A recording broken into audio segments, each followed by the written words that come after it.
Murat.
Ej, nogi nocy. Tu rekata. Pa da vidiš. Ej, ako neće da pliva, može sude. Neće. Tja uđi do toga prilika? Pa da. Ovdje da nema još jedno ovdje.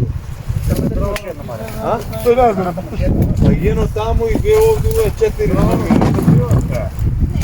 Gdje sam oprašao što se zove doplatno ovdje. Ona druga sorta će gore, mi to da reci ne. Pa što gozom? Ima kaj kuća, jedno parko. Jedno ima ovdje, dve. Jedno tamo v rupo. Isto, ne, sitno se sije. Da. Sije se 3 parče tu. Tamo ne znam.